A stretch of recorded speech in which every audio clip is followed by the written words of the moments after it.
जगदियाँ जोता वाली माता तेरी सदा ही जय। मैं विशाल शर्मा। गुप्त नवरात्रों की आप सबको खूब खूब बधाई। गुप्त नवरात्रे के 8वें दिवस के रूप में माँ बगलामुखी की पूजा की जाती है। माँ बगलामुखी जो कि शाकांबरी, पीताम्बरा तथा बगला तथा भ्रम अस्त्र विद्या आदि नामों से जानी जाती है। माँ समुद्र में स्थित रत्नमय द्वीप में, जिसमें जो द्वीप रत्नों से सुशोभित है, उस द्वीप के अंदर विराजमान है। माँ ने सोने के आभूषण तथा पीले रंग के वस्त्र तथा पीले रंग की मालाएं पहनी हुई है, जिनके मुखार बिंद पर एक बड़ी सुंदर मुस्कान है जो अपने भक्तों के मन को मोह लेती है। माँ बगलामुखी अपने भक्तों पर शीघ्र से शीघ्र कृपा करने वाली है। माँ बगलामुखी की पूजा करने से भक्तों की सभी मनोकामनाएं पूर्ण होती है। माँ ने अपने बाएं हाथ के अंदर शत्रुओं की जीवा को पकड़ रखा है तथा दाएं हाथ में गदा है। अर्थ, माँ अपने दुष्टों तथा शत्रुओं का विनाश करती है, उनकी वाणी को छीन लेती है तथा अपने भक्तों पर कृपा करके उनको मधुरमय वाणी प्रदान करती है। माँ वाणी की लेने तथा देने की शक्ति को रखती है। माँ के पूजा करने से घर की सभी समस्याएं तथा संकट निवृत्त हो जाते हैं। माँ की पूजा करने से हमें वाक सिद्धि प्राप्त होती है, शत्रुओं पर हमारी विजय होती है तथा वाद विवाद आदि मसलों में भी माता का अनुष्ठान तथा पूजा की जाती है। माँ बगलामुखी 10 महाविद्याओं में सबसे अधिक शक्तिशाली तथा सबसे सिद्ध देवी है। माँ बगलामुखी की पूजा करने से मन हमेशा प्रसन्न रहता है। इस कलिकाल में विशेषकर शत्रुओं पर विनाश करने के लिए तथा तंत्र मंत्र आदि से बचने के लिए माँ बगलामुखी की पूजा की जाती है। माँ बगलामुखी अत्यंत सुंदर है। माना जाता है पौराणिक कथाओं के अनुसार कि जब त्रेता युग में भगवान श्री रामचंद्र जी और रावण का युद्ध होने वाला था, युद्ध में बहुत से सैनिक मारे गए, बहुत से दैत्य मारे गए, तो मेघनाथ ने कहा, हे पिताजी, अब मैं युद्ध करने जाऊंगा। पिताजी ने जाने की आज्ञा दी। मेघनाथ ने युद्ध में जाने से पहले एकांत तथा निर्जन वन में जाकर इसी महाविद्या माँ बगलामुखी की पूजा की। माँ बगलामुखी की पूजा आरंभ की तथा अनुष्ठान प्रारंभ किया, शत्रुओं पर विजय प्राप्त करने के लिए, श्री रामचंद्र जी पर विजय प्राप्त करने के लिए। भगवान श्री रामचंद्र जी जो नारायण के अवतार हैं, उनको आभास हो गया कि अगर मेघनाथ ने यह बगलामुखी का अनुष्ठान पूर्ण कर लिया और माँ अगर प्रकट हो गई तो इसे इच्छित वर प्रदान करेगी और फिर रावण पर विजय प्राप्त करना हमारे लिए मुश्किल हो जाएगा। स्वयं माँ बगलामुखी काली का रूप लेकर समस्त सेना को नष्ट कर देगी, इसलिए हमने इस मेघनाथ का अनुष्ठान सिद्ध नहीं होने देना चाहिए।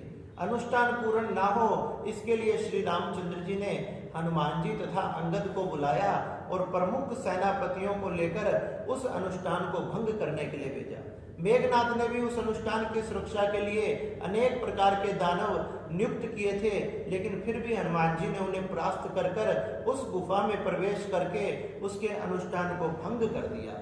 जैसे अनुष्ठान को भंग किया, अनुष्ठान पूर्ण नहीं हो पाया, माँ प्रसन्न नहीं हो पाई, और अगर मेघनाथ ये अनुष्ठान पूर्ण कर लेता तो रामचंद्र जी का रावण पर विजय प्राप्त करना बड़ा मुश्किल हो जाता। बताया जाता है द्वापर युग में भी जब महाभारत का युद्ध प्रारंभ होने वाला था, तो युद्ध प्रारंभ होने से पहले भगवान श्री कृष्ण ने अर्जुन को नलखेड़ा में ले जाकर माँ का यज्ञ तथा अनुष्ठान करवाया था। अर्जुन को कहा था, हे अर्जुन, अगर तुम माँ पीताम्बरा का, माँ बगलामुखी का अनुष्ठान करोगे तो कौरवों पर विजय तुम्हारी जल्द प्राप्त होगी। तुम कौरवों की समस्त सेना को नष्ट कर दोगे, चाहे वो सेना कितना भी बड़ी हो, अगर माँ पीताम्बरा प्रसन्न हो गई तो। माना जाता है कि भगवान कृष्ण के कहने पर अर्जुन ने भी जाकर इस यज्ञ तथा अनुष्ठान को किया। माँ पीताम्बरा अपने भक्तों पर कृपा करने वाली है तथा तंत्र मंत्र आदि सभी क्रियाओं को नष्ट करने वाली है। माँ बगलामुखी का नाम लेने से घर में किसी प्रकार की समस्या नहीं आती, भक्तों की सभी मनोकामनाएं पूर्ण तथा उनकी सभी इच्छाएं पूरी होती है। उनके घर में ना कभी अन्न की ना धन की कभी कमी नहीं होती।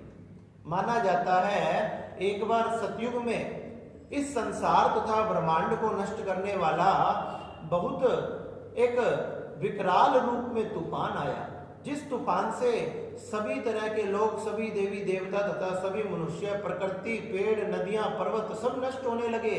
चारों तरफ हाहाकार मच गई। सभी देवता ब्रह्मा जी की शरण में पहुंचे, ब्रह्मा जी की नारायण की शरण में पहुंचे तथा नारायण भगवान भी चिंतित होने लगे कि ये तूफान को कैसे रोका जाए।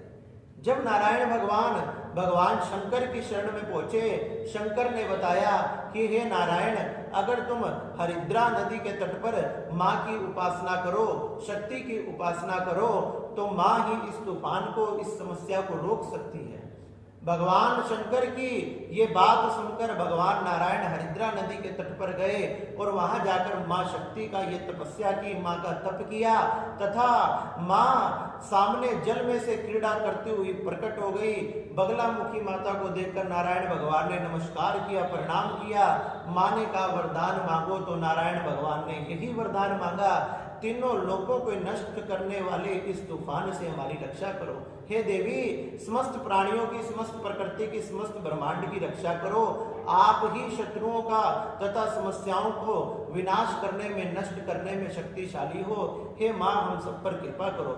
जब माँ बगलामुखी ने, माँ पीताम्बरा ने नारायण भगवान को इच्छित वर प्रदान किया तथा उस तूफान को नष्ट किया, जभी से सभी देवी देवता माँ बगलामुखी की विजय प्राप्ति के लिए पूजा करने लगे। इस प्रकार से माँ बगलामुखी अपने समस्त भक्तों पर कृपा करने वाली है तथा अपने भक्तों को हमेशा ये मुस्कुरा कर देखती रहती है, जिससे भक्तों का मन को मोह लेती है। इसलिए माँ बगलामुखी की हम सबने गुप्त नवरात्रि के 8वें दिवस में पूजा करनी चाहिए।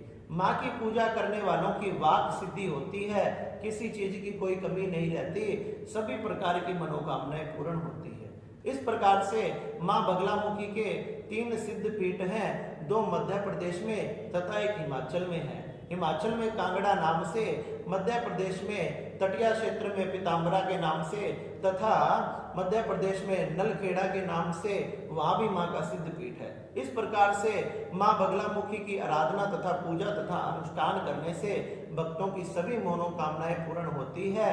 और हे बगलामुखी माँ, सभी भक्तों की मनोकामनाएं पूरी करे, आपकी भी पूरी करे। बोलिए बगलामुखी माता की जय।